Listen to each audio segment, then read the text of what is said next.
100 பேருக்கு பிரயோஜனமாய் மாறுவேன். உங்க ஆசீர்வாதத்தினால 10 பேரை உருவாக்குறத விட நீங்க கடந்து வந்த பாடுகளின் பாதை ஆயிரக்கணக்கான பேரை உருவாக்கும். எத்தனை பேர் ஆமோதிக்கிறீர்கள்? இதற்கு முன்பாக இப்பொழுது நீங்கள் கடந்து போகிற இந்த பாடுகளின் பாதை அநேகருக்கு பிரயோஜனமாய்த்தான் வரும். நான் நம்புகிறேன் உங்கள் மூலமாய் கர்த்தர் மகிமைப்படுவார். ஆமென் சொல்லுங்க. 2 கரங்களை அப்படியே மேல உயர்த்தி ஏசப்பட்ட சத்தமா சொல்லலாம். தகப்பனே, தகப்பனே, நாங்க அப்படிதான் நினைச்சோம். இல்ல, எங்களுக்கு பாடுகளை கொடுத்தாலும் எங்கள் பாடுகள் நிமித்தம் நீர் மகிமைப்படுவீர். சொல்லுங்க. நம்புற ஆண்டவரே, விசுவாசிக்கிறோம். ஹல்லேலூயா. எங்களுக்குள்ளே இருக்கிறவர் பெரியவர், பெரியவர், பெரியவர் என்று சொல்லுங்க. சத்தமாய் சொல்லுவோம். ஹல்லேலூயா. எனக்குள்ளே இருக்கிற இயேசு சத்தமாய் பெரியவர். அவர் என்னிலே மகிமைப்பட போகிறார். நான் அவரை மகிமைப்படுத்த போகிறேன். இந்த அற்பமான என்னை கொண்டு, ஹல்லேலூயா, ரொம்ப சொகுச விரும்புற என்னை கொண்டு கர்த்தர் பாடுகளின் மத்தியிலே என் பேரை கர்த்தர் பெருமைப்படுத்தி என் மூலமாய் கர்த்தர் மகிமைப்பட போகிறார். ஆமென். கண்கள் நீதிமானை பார்க்கின்றது, செவிகள் மன்றாட்டு கேட்கின்றன. கண்கள் நீதிமானை பார்க்கின்றன, செவிகள் மன்றாட்டை கேட்கின்றன. ஈடு கண் நீக்கி ஈடு கண் நீக்கி இறுதி வரை என்னை நடத்தி பாடுவோம். என்னை கரங்கள மேல அவமானம் அடைவதில்லை. அப்பா நான் உமது பிள்ளை, அப்பா நான் உமது பிள்ளை. ஒரு நாளும் அவமானம் அடைவதில்லை. ஓ, அவமானம் அடைவதில்லை. அப்பா நான் உமது பிள்ளை, அப்பா நான் உமது பிள்ளை. ஒரு நாளும் அவமானம் அடைவதில்லை. ஆமென் சொல்லுங்கள். அடுத்த இந்த பேதுருவினுடைய அடுத்த பலவீனத்தை நம்ம வாசிக்கும் போது எடுத்துக்கொள்ளலாம். மத்தேயு 19ஆம் அதிகாரத்தை எடுத்துக்கொள்ளுங்கள். 19ஆம் அதிகாரத்தில் நீங்கள் 27வது வசனத்தை வாசிக்கலாமா? 19ஆம் அதிகாரம் 27வது வசனம். அப்பொழுது பேதுரு அவரை நோக்கி, இதோ நாங்கள் எல்லாவற்றையும் விட்டு உம்மை பின்பற்றினோமே, எங்களுக்கு என்ன கிடைக்கும் என்றான். ஆமென். இங்க ஆண்டவரை தேடி வந்தாரு. எல்லாத்தையும் ஆண்டவர் சொன்ன உடனே விட்டுட்டு அவருடைய தொழிலை எல்லாம் விட்டுட்டு திரும்ப ஆண்டவரிடத்துல வந்தாரு. ஆண்டவருடைய ஊழியத்தை ஆரம்பிச்சிட்டாரு. இப்போ அங்க இருக்கிற ஆண்டவருக்குள்ள எந்த எதிர்பார்ப்பும் இல்லை. அவர் அப்படிதான் போதிக்கிறாரு. ஆனா இந்த பேதுரு ஆண்டவரை பார்த்து கேட்கிறாங்க, எல்லாத்தையும் விட்டுட்டு வந்தோம்ல, எங்களுக்கு என்ன கிடைக்கும்? எங்களுக்கு தேவனுடைய ராஜ்யம் புசிப்பும் குடிப்பும் அல்ல. அது வந்து ஏற்கனவே நிறைய ஊமைகளினால கர்த்தர் வந்து சொல்லிட்டே இருந்தார் இவன் கூட நடக்கும் போதெல்லாம். ஆனா இவனுடைய மனசு என்ன எதிர்பார்க்குது அப்படின்னா, நம்ம வலையை விட்டுட்டு வந்தோம், நம்ம போட்டை விட்டுட்டு வந்தோம், நம்ம வேலையை விட்டுட்டு வந்தோம், கண்டிப்பா ஆண்டவர் இதுக்கு ஏதாவது நமக்கு தரணும். அவர் நினைச்சாருன்னா ஒரு வீட்டுல பேசினாருன்னே ஒரு வீடு நம்ம கொடுத்துருவாங்க, ஒரு பெரிய கார் கொடுத்துரு, என்னென்னமோ நிறைய யோசிக்கிறாரு. ஆனா அந்த இடத்துல ஆண்டவர் சொல்றாரு, நீ என்ன இப்படி யோசிக்கிற? நீ எப்படி இந்த உலகத்துக்குரிய யோசிக்கிறீங்க? இவ்வளவு பலவீனமான ஒரு மனுஷன் மூலமா தான் கர்த்தர் மகிமைப்பட்டார். ஹல்லேலூயா. எனக்கு நேற்றைக்கு இரவுல இந்த பேதுருடைய பலவீனத்தை எல்லாம் வாசிக்கும் போது எனக்கு ரொம்ப ஆச்சரியமா இருந்துச்சு. ஆண்டவருடைய பிள்ளைய எவ்வளவு பெரிய ஆண்டவர் பாருங்களேன். இவர் தேவாலயத்துக்குள்ள போகும்போது அற்புதம் நடக்குது, பிரசங்கம் பண்ணும் போது அற்புதம் நடக்குது. இந்த உலகத்திலேயே பெரிய கன்வென்ஷன் பிரசங்கி யார் அப்படின்னா இந்த பேதுரு தான். எத்தனை 1000 பேருக்கு ஞான ஸ்நானம் கொடுக்குற அளவுக்கு வழி நடத்திட்டாரு. ஆனா இவ்வளவு பலவீனமான மனுஷன் இந்த ஜெபத்துல இருக்கிற இந்த சத்தத்தை கேட்கிற நீங்க, என் மூலமா ஆண்டவர் எப்படி பாஸ்டர் மகிமைப்படுவாரு? என் மூலமா எப்படி பாஸ்டர் ஆண்டவர் மகிமைப்படுவாரு? நான் ஆண்டவருக்கு மகிமை செலுத்த முடியுமா? நான் ரொம்ப பலவீனமானவன். நான் வெளியே தான் ரொம்ப ஸ்பிரிச்சுவல், வெளியே தான் எனக்கு. ஆனா இல்ல இல்ல இல்ல, பேதுருவின் மூலமாய் மகிமைப்படுவார். ஆனால் கண்டிப்பா நம்ம இந்த 21 நாளுக்குள்ள கர்த்தர் ஃபுல்லா சேஞ்ச் பண்ணிடுவாரு. நான் நம்புறேன் உங்க பிள்ளைகளை கர்த்தர் சேஞ்ச் பண்ணிடுவாரு. ஒருவேளை நீங்க இந்த சூழ்நிலையில் இருக்கலாம், இல்லைன்னா உங்க பிள்ளைங்க இந்த சூழ்நிலையில் இருக்கலாம், இல்லைன்னா உங்க கணவனார் இந்த சூழ்நிலையில் இருக்கலாம். ஆனா நான் தீர்க்க தரிசனமா சொல்றேன், கண்டிப்பாய் கர்த்தர் உங்கள் மூலமாய் மகிமைப்படுகிற ஒரு நாள் வரும். ஆமென் சொல்லுங்கள். நீங்கள் நெக்ஸ்ட் அடுத்து மத்தேயு 26ஆம் அதிகாரம் நீங்கள் 33வது வசனத்தை எழுதி கொள்ளுங்கள். 26ஆம் அதிகாரத்திலே நீங்கள் 33வது வசனத்தை வாசிக்கலாமா? பேதுரு அவருக்கு பிரதி உத்தரமாக, உமது நிமித்தம் எல்லாரும் இடறல் அடைந்தாலும் நான் ஒரு காலும் இடறல் அடையேன் என்றார். இயேசு அவனை நோக்கி, இந்த ராத்திரியிலே சேவல் கூவுகிறதற்கு முன்னே நீ என்னை 3 தரம் மறுதலிப்பாய் என்று மெய்யாகவே உனக்கு சொல்லுகிறேன் என்றார். அப்பொழுது பேதுரு, நான் உம்மோடே மரிக்க வேண்டியதா இருந்தாலும் உம்மை மறுதலிக்க மாட்டேன் என்றார். சீசர்கள் எல்லாரும் அப்படியே சொன்னார். பாருங்க, ஆண்டவர் பேதுரு அப்ப பேசிட்டே இருக்கிறாங்க, இந்த மாதிரி ஆக போகுது அப்படின்னு. உடனே பேதுருக்குள்ள ஒரு பெரிய உற்சாகம் வருது. என்ன சொல்றாரு அப்படின்னு சொன்னா, இல்ல இல்ல இல்ல, நான் உங்க நிமித்தம் எல்லாரும் இடறல் அடைந்தாலும் நான் இடறல் அடைய மாட்டேன், நான் விசுவாசத்தை விட்டு போக மாட்டேன், நான் உங்க அன்பை விட்டு போக மாட்டேன். ஒரு பெரிய பொருத்தனை. ஆனா ஆண்டவர் சொல்றாரு, சேவல் கூறுவதற்கு முன்னாடி 3 டைம் நீ என்ன மறுதலிப்ப. அடுத்து உடனே வார்த்தை சொல்லியிருக்காரு. நீங்க என்ன நினைச்சிட்டு இருக்கீங்க ஆண்டவரை? என்ன அப்படியே நினைச்சிருக்கீங்க? உம்மோட சாக வேண்டியதுன்னா கூட என்ன பண்ணிடுவேன், உம்மோட சாக வேண்டியதுன்னா செத்துருவேன், ஆனா உங்களை மறுதலிக்க மாட்டேன். என்ன ஒரு தீர்மானம், என்ன ஒரு வைராக்கியம், எவ்வளவு பெரிய ஒரு கமிட்மெண்ட். ஆனா இயேசுவை பிடிச்சிட்டு போன அடுத்த நிமிஷத்துல உள்ள தேவாலயத்துக்குள்ள போறாரு. ஒரு பெண்மணி, ஏன்பா நீ இயேசுவோட இருந்தவனாப்பா? வேதம் சொல்லுது அவரை சபிக்கவும் சத்தியம் பண்ணவும் தொடங்கினார். ஸோ எவ்வளவு வீக்கு, தன்னுடைய விசுவாசத்திலேயோ தன்னுடைய பொருத்தனையிலேயோ நிற்க முடியாம பலவீனமானவர் தான் இந்த பேதுரு. ஆனா ஆண்டவர் சொல்றாரு, உன்னில் நான் மகிமைப்படுவேன். ஹல்லேலூயா. நெக்ஸ்ட் இன்னொரு வசனத்தை கூட வாசிக்கலாம். 26ஆம் அதிகாரம் 40வது வசனத்தை வாசிக்கலாமா? 26ஆம் அதிகாரம் 40வது வசனத்தை வாசிக்கலாம். வாசிக்கலாம். பின்பு அவருடைய சீடத்திற்கு வந்து அவர்கள் நித்திரை பண்ணுகிறதை கண்டு பேதுருவை நோக்கி, அதை இன்னொரு விஷயம் கூட அண்டர்லைன் பண்ணி கூட வாசிங்க. பின்பு அவர் சீடரிடத்தில் வந்து அவர்கள் நித்திரை பண்ணுகிறதை கண்டு பேதுருவை நோக்கி, நீங்கள் 1 மணி நேரமாவது என்னோடு விழித்திருக்க கூடாதா? நீங்கள் சோதனைக்கு உட்படாதபடி விழித்திருந்து ஜெபம் பண்ணுங்கள். ஆவி உற்சாகம் உள்ளதுதான், மாமிசமோ பலவீனம் உள்ளது என்றார். அவர் மறுபடியும் 2ஆம் தரம் போய், நீங்க 43வது வசனத்தை வாசிக்கலாம். அவர் திரும்பி வந்த போது அவர்கள் மறுபடியும் நித்திரையாய் இருக்கிறதை, கொஞ்ச நேரத்துக்கு முன்னாடி என்ன சொன்னார்னா, உங்களோட மரிக்கணும்னா கூட நான் என்ன பண்ணுவேன், மரிச்சிருவேன். ஆனா இப்போ கொரட்டை விட்டு தூங்கிட்டு இருக்கிறாரு. ஆண்டவர் போய் அங்க அழுது ஜெபம் பண்ணிட்டு வர்றாரு. திரும்பி வந்து, எல்லாரும் தூங்குறது கூட பிரச்சனை இல்லை பேதுரு, ஆனா நீ தூங்குறது எனக்கு கஷ்டமா இருக்குது. நீங்க இந்த ஸ்டோரியை வாசிங்கன்னா அதுக்கு முன்னாடி தான் அவனை கூப்பிட்டுட்டு போய் கர்த்தர் தனியா ஜெபம் பண்ணுவாரு. என் கூட ஜெபிக்கிறவன் இல்லப்பா, என் பிரேயர் பார்ட்னர் இல்லப்பா, நீ தூங்கலாமா? பேதுருவை ஸ்பெஷலா பார்த்து சொல்றாரு, பேதுருவே 1 மணி நேரம், ரொம்ப நேரம் நீ ஜெபம் பண்ண வேண்டாம்ப்பா, 1 hour எனக்காக ஜெபம் பண்ண கூடாதான்றாரு. திரும்பி அவர் ஜெபம் பண்ணிட்டு வந்து மறுபடியும் என்ன பண்றாங்கன்னு பார்த்தா, மறுபடியும் அவங்க என்ன பண்றாங்களாமா, அவங்களுடைய கண்ணு நித்திரையினால. அப்போ நான் என்ன சொல்றேன்னா, நம்ம பாணிப்படி சொல்ல போனா பேதுரு சரியான தூக்க பிசாசு. ஆல் நைட் பிரேயர் எல்லாம் பேதுருக்கு ஆகவே ஆகாது. ஆல் நைட் பிரேயருக்கு அவர் இருக்க மாட்டார். ஏன்னா ஆல் நைட் பிரேயர் தூங்கிடுவார். அப்போ எவ்வளவு வீக் பர்சன் அவர். நீங்க ஒருவேளை இந்த ஜெபத்தில் இருக்கிற யாரோ ஒருத்தர் அப்படிப்பட்ட சூழ்நிலை இருக்கலாம்.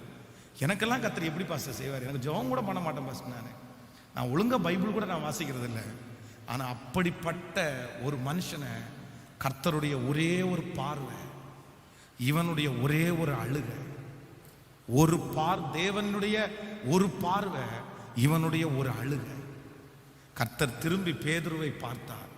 பார்த்த உடனே இருதயத்தில் அப்படியே குத்தப்பட்டு தேவாலயத்தில் போய் அப்படியே தலையை இடிச்சிடிச்சு அழுறாரு, என்ன மன்னிச்சிருங்க ஆண்டவரே. இன்றைக்கு இந்த ஜெபத்தில் வந்திருக்கிற ஆண்டவருடைய பிள்ளையே, உங்களுக்குள்ள ஆயிரக்கணக்கான பலவீனமா இருந்தாலும் அவரிடத்தில் வருகிற ஒருவனை கர்த்தர் திரும்ப அனுப்பவே மாட்டான். ஹல்லேலூயா. இப்பதான் ஆண்டவர் பேதுருவை பார்த்து சொல்றார், நீ பேதுரு, ஆனா உன்னை நான் எப்படி மாத்த போறேன்னா கற்பாறையாய் மாற்றப்போ. நீ நாணலை போன்றவன், ஆனா நான் உன்னை கற்பாறையாய் மாற்றுவேன். இந்த ஜெபத்தில் இருக்கிற எல்லாரும் நீங்க ஒப்பு கொடுக்கணும். என்ன ஒப்பு கொடுக்கணும்னா மனம் கசந்து நீங்க ஆளணும். மனம் கசந்து நீங்க ஆளணும். என்ன எல்லாரை விட செப்பரேட்டா நீங்க வச்சீங்கப்பா. எல்லாருக்கும் சொல்லி கொடுக்கறத விட எனக்கு நிறைய சொல்லி கொடுத்தீங்க. எல்லாரையும் நீங்க கூட்டிட்டு போலாம், ஆனா என்ன கூட்டிட்டு போனீங்க. எனக்கு பொறுப்பை கொடுத்தீங்க, எனக்கு அறிவை கொடுத்தீங்க, என்ன காலையில தட்டி எழுப்புனீங்க. ஆனா இந்த பேதுரு மாதிரி எல்லாத்துலயும் நான் தான்ப்பா ரொம்ப வீக்கா இருக்கேன். நீங்க தேவ சமூகத்தில் இந்த 21 நாள் கிருபைக்காக கெஞ்சுவீர்களே, ஆனால் நான் நம்புறேன் பேதுருவில் மகிமைப்பட்ட கர்த்தர் உங்களுக்கு ஏதோ ஒன்றை செஞ்சு உங்கள் நிமித்தம் கர்த்தர் மகிமைப்படுகிறவர். ஹல்லேலூயா. சத்தமா ஹல்லேலூயா சொல்ல.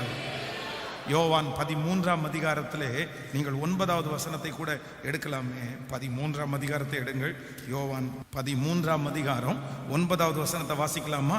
13ஆம் அதிகாரம். அதற்கு சீமோன் பேதுரு, ஆண்டவரை, என் கால்களை மாத்திரமல்ல என் கைகளையும் என் தலையையும் கூட கழுவ வேண்டும் என்றார். அடுத்து இந்த பேதுருக்கு இருக்கிற ஒரு பெரிய பலவீனம் என்னன்னா, ஆண்டவர் எல்லாருடைய காலையும் கழுவலான்னு சொல்லிட்டு இருக்கிறாரு.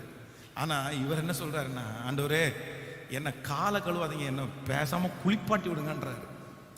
புரியுதுல? ஏன்னா எனக்குள்ள எவ்வளவு பாவம் இருக்குது.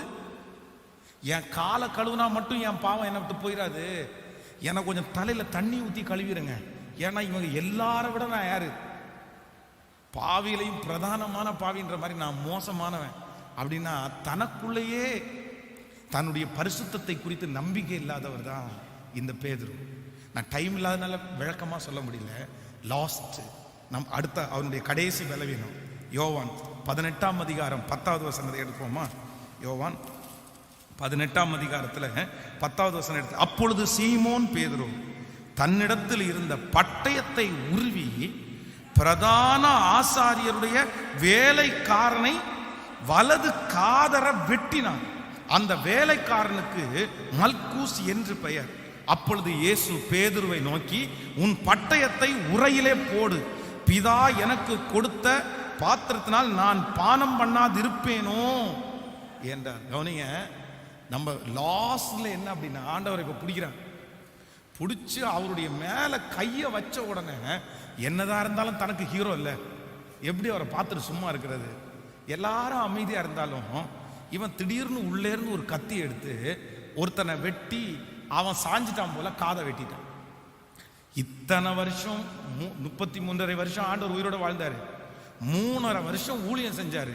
அவரோடைய இருந்து ஆண்டவர் எத்தனை பிரசங்கம் பண்ணாரு, எத்தனை பிரசங்கம். அப்படி பண்ணக்கூடாது, இப்படி பண்ணக்கூடாது, இது பாவம், அது பாவம், கோவப்படக்கூடாது, எல்லாத்துக்கும் ஓமையா சொன்னாரு. அவரோட உட்கார்ந்து 3.5 வருஷம் செய்தி கேட்டதுக்கு அப்புறமும் எதை விடல, கத்தியையும் கோபத்தையும் விடல. உள்ளுக்குள்ள கத்தியோட இருந்திருக்காரு பாருங்களேன். எனக்கு ரொம்ப ஆச்சு. இதுக்கு முன்னாடி ஒருவேளை பரிசுத்தவான்கள் சொல்றாங்க, அவன் மீன் பிடிக்கிற தொழிலா இருக்கிறதுனால மீன் வெட்டுறவங்க எப்பவுமே கத்தி உனக்கு வச்சிருப்பாங்கன்னு. என்னமோ தெரியல, ஆண்டவரோட போகும்போது எதுக்குங்க கத்தி? எங்கேயாவது ஒரு இடத்துல கத்தர் பட்டயத்தை எடுக்க சொன்னாரா? சொல்லி எங்கேயாவது சொல்லியிருக்காரா? சண்டை போட வருவான்டா, நீங்க 4 பேர் நில்லுங்க கத்தி எடுத்துட்டு, அப்பதான்டா இவன் ஓடுவான். எதுவுமே சொல்ல. கத்தர் அதை வெறுத்தார். அவருடைய ஜெபத்தினாலே எல்லாத்தையும் பண்ணார். ஆனாலும் சேஃப்டிக்கு என்னதான் ஆண்டவரை தேடினாலும் கொஞ்சமாவது இந்த பக்கம் ஒன்று இருக்கணும்னு நினைப்பாங்கல்ல சிலர். அப்படி நினைப்பாங்கல்ல. 100% என்னதான் இருந்தாலும் நம்ம உலகத்துல தானே இருக்கிறோம். என்னதான் இருந்தாலும் நமக்கு சொந்தக்காரங்க வேணும் இல்ல. என்னதான் இருந்தாலும் அப்ப நான் என்ன நம்புறேன் அப்படின்னா, நம்மள ஒருத்தன் தான் பேதுருவா இருப்பான் போல, நம்ம ஜீன் தான் போல, நம்ம பிளட் தான் போல. என்ன இருந்தாலும் சைட்ல ஒண்ணு இருக்கட்டும் பாஸ்டர், எதுக்கும். அப்போ அவ்வளோ பலவீனமான ஆண்டவர் பேதுருவை பார்த்து சொல்றாரு, உன் பட்டயத்தை உரையிலே போடு. பட்டயத்தை எடுக்கிற எல்லாரும் எதனாலதான் மடிவாங்க? நான் இப்ப நினைச்சா தூதர்கள் வரமாட்டாங்களா? நான் இப்ப நினைச்சா எத்தனையோ தூதர்கள் வருவாங்க. தூதர்கள் வந்து இவங்களை எல்லாரையும் நிர்மூலமாக்குவாங்க. ஆனா அப்படி செய்யக்கூடாதுல்ல. அப்படி செய்யக்கூடாதுல்ல. இவ்வளோ பலவீனமான அந்த பேதுருவை கர்த்தர் கேபாவாய் மாற்றி கர்த்தர் மகிமைப்படுகிறார். ஒரு 8 காரியத்தை உங்களுக்கு நான் சொன்னேன். முதலாவதாக 14ஆம் அதிகாரம் 28வது வசனம், இரண்டாவதாக 16ஆம் அதிகாரம் 22வது வசனம், மூன்றாவது மத்தேயு 17ஆம் அதிகாரம் 4வது வசனம், நான்காவது மத்தேயு 19ஆம் அதிகாரம் 27வது வசனம், அடுத்ததாக மத்தேயு 26ஆம் அதிகாரம் 33வது வசனம், அடுத்து மத்தேயு 26ஆம் அதிகாரம் 4வது வசனம், அடுத்து 13வது அதிகாரம் யோவான் 13ஆம் அதிகாரம் 9வது வசனம், அடுத்து யோவான் 18ஆம் அதிகாரம் 10வது வசனம். ஆமென் சொல்லுங்க. இத்தனை 8 பலவீனமான ஒரு மனுஷனை கர்த்தர் எடுத்து என்ன பண்றாருன்னு மகிமையா நடத்துறாரு. இதுக்கு வேற ஒண்ணுமே காரணம் இல்லை. ஒரே ஒரு அர்ப்பணிப்பின் ஜெபம், ஒரே ஒரு அழுகையின் ஜெபம், ஒரே ஒரு விட்டு கொடுத்தலின் ஜெபம். இந்த 21 நாள்ல சிஸ்டர் பிரதர் உங்களுக்குள்ள ஆயிரக்கணக்கான பலவீனம் இருந்தாலும் நீங்க என்ன பண்ணணும்னா கர்த்தர் சமூகத்துல முன்னாடி வந்து நின்று, ஆண்டவரே நான் மனம் கசந்த அழுறேன், ஆண்டவரே நீர் காரணம் இல்லை, நான் தான் ஆண்டவரே காரணம், நான் தான் ஆண்டவரே காரணம், என்னை பயன்படுத்துறதற்கு உங்களால முடியும் ஆண்டவரே. எத்தனை பேர் இருக்கிறீங்க அப்படியே தேவ சமூகத்தில் எழும்பி நின்று கைகளை வானத்துக்கு நேராய் உயர்த்தி கர்த்தர் இன்னைக்கு வாக்கு கொடுக்கிறார், நான் உன்னில் மகிமைப்படுவேன், நான் உன்னில் மகிமைப்படுவேன். இன்னைக்கு ஒருவேளை உங்கள் நிமித்தமாய் கர்த்தருடைய நாமம் தூசிக்கப்பட்டிருக்கலாம். என் வேலையின் மூலமாய் கர்த்தருடைய நாமம் தூசிக்கப்படுது பாஸ்டர், ஆண்டவருடைய நாமம் தூசிக்கிறதுக்கு நான் காரணம் ஆயிட்டேனே, கர்த்தருடைய நாமம் தூசிக்கிறதுக்கு நான் காரணம் ஆயிட்டேன் பாஸ்டர். இந்த பேதுருவ மாதிரி நான் பல இடங்களில் விழுந்து விழுந்து விழுந்து நிறைய பேருக்கு ஒரு சரியான ஒரு வழி நடத்துதல் கூட என்னால கொடுக்க முடியாது பாஸ்டர். நான் இன்னைக்கு காலையில அப்படிதான் நான் வந்தேன், இந்த இடத்துல வரும்போதே அப்படிதான் வந்தேன். என்ன கொண்டு ஆண்டவர் ஏதாவது செய்ய முடியுமா? நான் ஏதாவது சாட்சியா வாழ முடியுமா? நான் என்னைக்காவது ஒரு நாள் மேடையில நின்று கர்த்தர் எனக்கு இப்படி செஞ்சாருன்னு நான் சாட்சி சொல்ல முடியுமா? அவருடைய நாமத்தை என் சொந்தங்களுக்கு முன்னாடி நான் அறிக்கை செய்ய முடியுமா? என் சொந்தக்காரங்க நிறைய பேர் சொல்றாங்க, இதுல நீ போனதுல இருந்து தான் கஷ்டப்படுற, இதுல போனதுல இருந்து தான் உனக்கு ஒண்ணும் இல்லாம போயிடுச்சு. ஆனா நான் ஆண்டவரை விடல பாஸ்டர், நான் ஆண்டவரை எப்பவுமே விட்டு கொடுக்கல பாஸ்டர். ஆனா இன்னைக்கு கூட இந்த ஜெபத்துல நான் கலந்து கொண்டிருக்க காரணம், நான் எப்படியாவது அவங்க முன்னாடி என் கர்த்தர் பெரியவர்ன்றதை நான் சொல்லணும், நான் எப்படியாவது நான் சொல்லணும் அவருக்கு, என் இயேசு நல்லவர் தாயா, என் இயேசு பெரியவர் தாயா, என் இயேசு என்ன மாத்திட்டாரு, என் இயேசு எனக்கு விடுதலை கொடுத்துட்டாரு நான் சொல்லணும். அந்த ஒரே ஒரு கண்ணோட்டம் தான் பாஸ்டர் எனக்கு இருக்குது. கர்த்தர் அப்படி நிறுத்துவாரான்னு அங்கலாய்ப்போட எதிர்பார்ப்போட வந்தவங்களுக்கு கர்த்தர் தான் வாக்கு கொடுக்கிறார், இல்ல நான் உன்னில் மகிமைப்படுகிற நாள் சீக்கிரமா. ஓ ஹalleluya. உங்கள் மூலம் மட்டுமல்ல, உங்கள் பிள்ளைகள் மூலம் கர்த்தர் மகிமைப்படுவார்.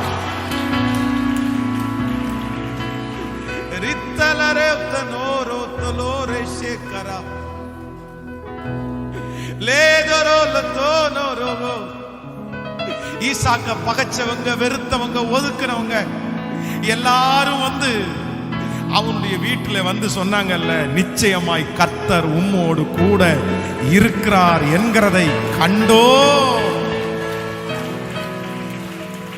உங்க கூட கர்த்தர் இருக்கிறத பார்க்க போறாங்க. நான் நம்புறேன் சிஸ்டர், நான் நம்புறேன் பிரதர், அம்மா நான் நம்புறேன், அப்பா நான் நம்புறேன், அப்பா வாலிப தங்கச்சி தம்பி நான் நம்புறேன், கர்த்தர் கண்டிப்பா நிச்சயமா நிச்சயமா உன் வாழ்க்கையில் ஒரு நல்ல காரியம் நடக்கும், உன் குடும்பத்தில் ஒரு நல்ல காரியம் நடக்கும். ஹalleluya. உன் வீட்டுல ஒரு நல்ல காரியம் நடக்கும். அன்னைக்கு நீங்க குடும்பமா சேர்ந்து கர்த்தருடைய நாமத்தை மகிமைப்படுத்துவீங்க. நன்றி ஆண்டவரே, நன்றி. ஏசப்பாட்ட சொல்லுங்க, ஆண்டவரே இந்த பேதுருவை போல நான் பலவீனம் உள்ளவன், ஆனா இப்ப என் பாவத்தை எல்லாம் மன்னிச்சு என்ன பலனா மாத்துங்கன்னு சத்தமா சொல்லுங்க. நான் பலவீனம் தான் ஆண்டவரேன்னு சொல்லுங்க. பேதுரு மனம் கசந்த அழுதான், மனம் கசந்த அழுதான். இயேசுவே இயேசுவே இயேசுவே இயேசுவே, என்ன நினைச்சிருங்க இயேசுவே, என்ன நினைச்சிருங்க இயேசுவே, என்ன மன்னிங்க இயேசுவே, என்ன மீட்டெடுங்க இயேசுவே. சொல்லுங்க, ஒவ்வொருத்தரும் அந்த வார்த்தையை சொல்லணும் சொல்லணும். சொல்ல சொல்லதான் கர்த்தர். கை வலிச்சா கூட பரவாயில்ல, கையை உயர்த்தி பிடித்து இந்த காலை வேளையில நிக்கிறவங்கள ஒவ்வொருத்தரையும் இந்த சத்தத்தை கேட்கிறவங்கள கர்த்தர் எஸ் சத்தமா சத்தமா நல்ல சத்தமா கையை உயர்த்தி இயேசுவேன்னு. இது தேவனுடைய பிரசன்னம் நிரம்பி இருக்கிற இடம், கர்த்தருடைய மகிமை நிரம்பி இருக்கிற இடம்.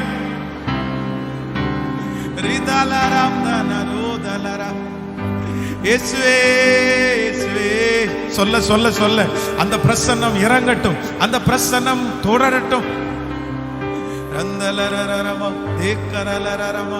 உன் வீட்டினில் ஒரு மூலையில் இடம் தந்தால் போதும், உன் இதயத்தில் ஒரு ஓரத்தில் இடம் தந்தால் போதும். சொல்லுங்க எல்லாரும், உன் வீட்டினில் ஒரு மூலையில் இடம் தந்தால் போதும், உன் இதயத்தில் ஒரு ஓரத்தில் இடம் தந்தால் போதும். திரும்பி வருவீரே, கைகளை உயர்த்தி திரும்பி வருவீரே, மனம் திரும்பி வருவீரே, திரும்பி வருவீரே, திரும்பி வருவீரே இயேசுவே, மனம் திரும்பி வருவீரே, மீண்டும் வாவியா சமூகத்தில் வந்துள்ளே, மீண்டும் சிலுவையில், மீண்டும் சிலுவையில் உம்மை அறைந்திட்ட பாவினா திரும்பி வருகிறே, மானம் திரும்பி வருகிறே. எல்லாரும் சேர்ந்து வீட்டினில் ஒரு மூலையில், உங்க வீட்டினில் ஒரு மூலையில் இடம் தந்தால் போதும், இதயத்தில் ஒரு ஓரத்தில் இடம் தந்தால் போதும், வீட்டினில் ஒரு மூலை. ராஜாவே, இப்ப பாட பாட ஒப்பு கொடுங்க, ஒப்பு கொடுங்க. உங்க பிள்ளைகள் மேல் இறங்கும் ஆண்டவரே. உன் வீட்டினில் ஒரு மூலையில் இடம் தந்தால் போதும், இதயத்தில் ஒரு ஓரத்தில் இடம் தந்தால். சத்தமா திரும்பி வருகிறேன், திரும்பி மானம் திரும்பி வருகிறேன், திரும்பி வருகிறேன், மானம் திரும்பி வருகிறேன். கோடி நன்றி அப்பா, கோடி நன்றி ஆண்டவரே. நான் உன்னில் மகிமைப்படுவேன், நான் உன்னில் மகிமைப்படுவேன். நான் உன் பிள்ளைகளை மகிமைப்படுவேன், குடும்பத்துல மகிமைப்படுவேன், உன் பலவீனத்துல நான் மகிமைப்படுவேன், உன் குறைவுல நான் மகிமைப்படுவேன். கானா ஒரு கல்யாண வீட்டுல அந்த குறைவின் மூலமா மகிமைப்பட்டீங்களே அப்பா. பேதுருடைய பலவீனத்துல மகிமைப்பட்டீங்களே அப்பா, மகிமைப்பட்டீங்களே அப்பா, மகிமைப்பட்டீங்களே ஆண்டவரே, மகிமைப்பட்டீங்களா ஆண்டவரே. நன்றி ஆண்டவரே, நன்றி நன்றி ஆண்டவரே, நன்றி.